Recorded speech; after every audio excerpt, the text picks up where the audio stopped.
ಇಷ್ಟು ಪರೆಯಿಂದ ಕಷ್ಟವ ಪಟ್ಟದ್ದ ಶ್ರೀಕೃಷ್ಣನೊಬ್ಬನೇ ಬಲ್ಲನೋ. ಮಿಕ್ಕವರರಿಯರು ನಿನ್ನಯ ಮಹಿಮೆಯ ದಿಕ್ಕನ್ನೇ ತೆರಳು ಕೈ ಎತ್ತಿ ಮುಗಿವೆ ಬೇಗ. ಎಷ್ಟು ಹೇಳಲಿ ನಿನ್ನ ಹೆಚ್ಚಿನ ಮಹಿಮೆ ಬಲಿಷ್ಠ ಶನೇಶ್ವರನೇ.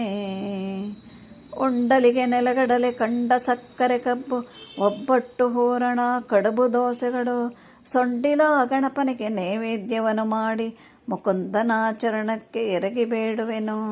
ಯಾಕಯ್ಯ ಶನಿರಾಯ ಕೋಪವನೆ ಮಾಡುತ್ತಿರೆ, ಆಕಳ ತುಪ್ಪದಲ್ಲಿ ದೀಪ ಹಚ್ಚುವೆನು.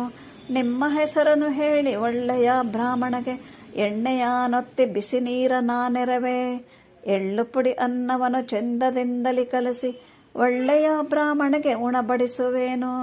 ಮಕ್ಕಳು ಮರಿಗಳನ್ನು ಕಷ್ಟಪಡಿಸಲು ಬೇಡ, ಉಟ್ಟ ಸೀರೆಗೆಯನ್ನ ಮಟ್ ಮಾಡಬೇಡ.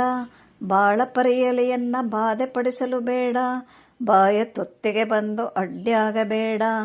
ಈ ರೀತಿಯ ಸ್ತೋತ್ರವನ್ನು ಮಾಡಿ ಶನಿರಾಯ ಪ್ರೀತಿಯಿಂದಲೇ ಮಗುಳು ನಗೆಗಳನ್ನು ನಕ್ಕ.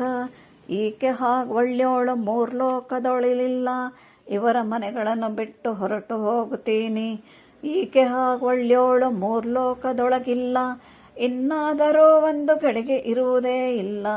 ಏಳ್ರಾಟ ಶನಿಯನ್ನು ಊರ ಹಿಂದಕ್ಕೆ ಕಳುಹಿ ಭಾಗಾದಿ ಭಾಗ್ಯಲಕ್ಷ್ಮಿಯನ್ನು ಕಂಡೆ. ಮಾಳಿಗೆ ಮನೆಯಲ್ಲಿ ತೂಗು ಮಂಚದ ಮೇಲೆ ಬಾಮೆ ಲಕ್ಷ್ಮೀ ದೇವಿ ವಾಲಾಡುವುದ ಕಂಡೆ. ಆದಿನಾರಾಯಣ ಅಲಮೇಲು ಮಂಟಪದಿ ಕ್ಷೀರವನ್ನೇ ಕೊಡುವ ಶ್ರೀ ವೆಂಕಟೇಶ. ಆದಿನಾರಾಯಣ ಅಲಮೇಲು ಮಂಟಪದಿ ಕ್ಷೀರವನ್ನೇ ಕೊಡುವ ಶ್ರೀ ವೆಂಕಟೇಶ.